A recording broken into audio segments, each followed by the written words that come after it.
Hey, what's going on guys? John here, and today I wanted to do a video review for the Midea EasyCool 5000 BTU air conditioner. So there's actually a few things I'm going to cover in this video. I'm going to go through the actual installation of the AC, then I'll show you a demo of this actually turned on. I'll go through some of the options, and I'm also going to show you the manual and some of the accessories that it came with. So let's first off talk about the installation. Inside the packaging you have a few things. There's actually these left and right kind of accordion pieces that you can install on the sides of the windows. So this is obviously going to prevent bugs and things like that from coming in. You have two holes on each side at the top here that you can basically screw in, so these won't come in for any reason if you were to move this. Additionally, this actually comes with a seal kit.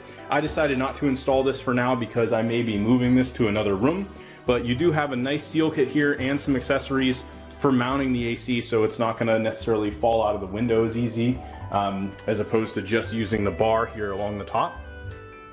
Out of the box, you do have to install the bar inside of this. There's basically a metal bar that has 4 screws that you just have to put in. Super simple. And when installing the accordions, there's 4 little divot pieces that kind of stick out. You can kind of see them here where my finger is pointing, and there's a long plastic piece that just slides down into each side, and then once you've done that, you have a piece that goes into the very bottom here, kind of an opening for the bottom side. So it all stays very secure. In terms of operating this and some of the functions, you have a few different settings here. It just shows the temperature, and there's a dial.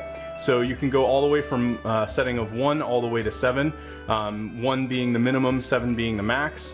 I'd say like a good, average might be like between like a 6 and a 5, or maybe somewhere thereabouts, if you want to just keep the room at like a decent temperature, but you're not going to get an exact readout of the actual temperature in the room. Beyond that, you have pretty much 4 settings for the fan. You can have it set to off, which it is now. You have your low fan, low cool, high cool, and high fan. So if you just want the fan running, you can do that without the actual AC running. I'm going to go through and I'll demo both of these. Before I do that, I wanted to show here, you have a kind of a menu, it's like a little nub that kind of sticks out here. You can just maneuver this back and forth. So if maybe you want more air, in this case we have a bed here, we might want more air coming towards us while we're laying in bed, or maybe it's too much, you could face it the other way.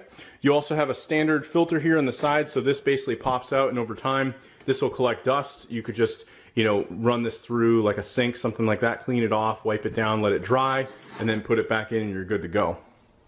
Other than that, it's fairly basic. You do have on the actual power switch here, there's a reset button and a test button, and if it's on, you'll see a green light. So if for any reason, maybe you were to flip a breaker because you get too much power, you can go back and hit this button and it will basically reset the breaker inside of this. I do recommend as well, if you're going to be running an AC, you probably have it plugged into the wall like I do here, as opposed to using like an extension cord or something like that.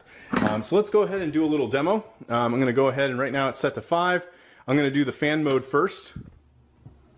And you can see the fan will just spin up in the back. And it gets going pretty quick. You can see it's kind of moving my shade piece here. And right now it's not super, it's probably about 65 to 68 degrees out right now, and there's some really nice air coming through this now. If we go to low cool, this will kick on the AC in a second. In fact, I'll put it to high so it comes on a little quicker. So now you can hear this really kicked up. And it's not really making any noise. You don't hear any like vibrations, anything like that. I've got this thing kind of hitting the window, but other than that, there's no like humming or buzzing or anything like that. You just hear the fan, right? So easy enough and simple. If we want to tone this down, I can set the cooling down lower, and right now obviously it's going to be a little hotter in here just because we haven't had it running. High fan mode, pretty much the same as what you're expecting from high cool, and obviously you'll hear the condenser kick on when you're in cooling mode. So overall, I'm pretty happy with this. I think if you're looking to cool a small room, this is going to work really well. Overall, this room here, as an example, this is basically a small room. You can see the doors here, the other walls here. This is like an 8 feet by 10 feet room, so something like this is going to work perfectly fine. If you have maybe like a master bedroom, you might want to consider something that's a little larger. You might want to consider going to the 8,000 BTU. And if you're cooling a very large space, something like a family room or a downstairs area where there's a lot of open areas, you might want to consider something that's like a 9,000 or higher for BTU.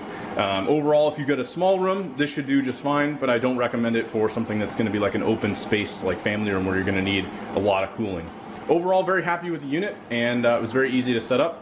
And the cooling on it seems great, not too loud, and very small as well, easy to move around, maneuver between rooms if you ever need to do that. Anyway, thanks for watching, and I hope you found the video helpful.